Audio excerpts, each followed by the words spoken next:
இனிமேல் டெங்கு நுளம்புகள் பரவும் இடங்கள் குறித்து பொதுமக்களுக்கு விழிப்புணர்வு ஏற்படுத்த வேண்டியது அவசியமில்லை என சுகாதார பரிசோதகர் உப்புல் ரோஹன தெரிவித்துள்ளார். அனைத்து விழிப்புணர்வு நடவடிக்கைகளும் முடிவிக்கப்பட்டுவிட்டன. நுளம்புகள் பெருகும் இடங்கள் அழிக்கப்பட வேண்டும். அப்படி செய்ய தவறினால் அந்த இடங்கள் அனைத்திற்கும் எதிராக கடுமையான சட்ட நடவடிக்கைகள் எடுக்கப்படும்.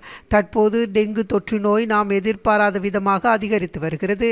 கடந்த காலங்களில் இதனை கட்டுப்படுத்த நாங்கள் முயற்சிகள் செய்தோம். ஆனால் கட்டுப்படுத்த முடியாமல் போனது.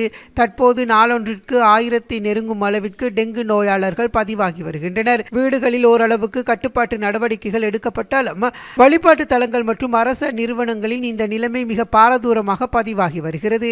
எதிர்வரும் நாட்களிலும் இந்த நிலைமை இதேபோல அதிகரித்தால் சுகாதார சேவையும் இந்த நாட்டின் நிலைமையும் எதிர்பாராத அளவிற்கு மோசமான நிலைமைக்கு தள்ளப்படும் என நாம் எதிர்பார்க்கின்றோம்.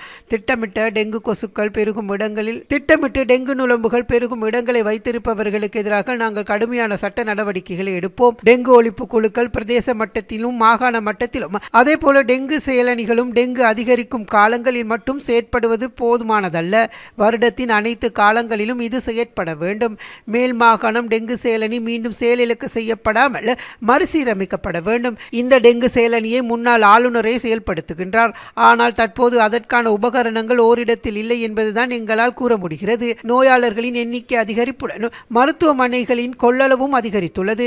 மேலும் நோயாளர்கள் பதிவாவது அதிகரித்தால் கொள்ளளவை மீறி செல்வதன் காரணமாக சிகிச்சை அளிக்கும் திறன் குறையும். அப்படி நேர்ந்தால் நோயாளர்கள் உயிரிழக்கும் விகிதம் மிக வேகமாக அதிகரிக்கும் என்றும் அவர் எச்சரித்துள்ளார்.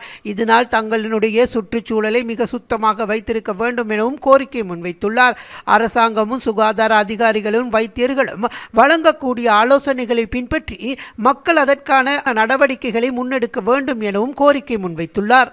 වගකීමෙන් කටයුතු නොකරන සුළුතරයක් වූ පිරිස් සඳහා දැනට පවතින නීතිමය තත්ත්වයන් උදව් කරගෙන අපි මදුරුවන් බෝවීම සිතාමතාම කරන පුද්ගලයන්ට එරෙහිව නීතිමය ක්‍රියාමාර්ග ගන්නවා. දැඩි නීතිමය ක්‍රියාමාර්ග විශේෂයෙන් මේ පවතින වසංගත තත්ත්වය පාලනය කර ගැනීම සහ අසල්වැසියන්ගේ ජීවිත සහ සෞඛ්‍ය ආරක්ෂා කර ගැනීම වෙනුවෙන්.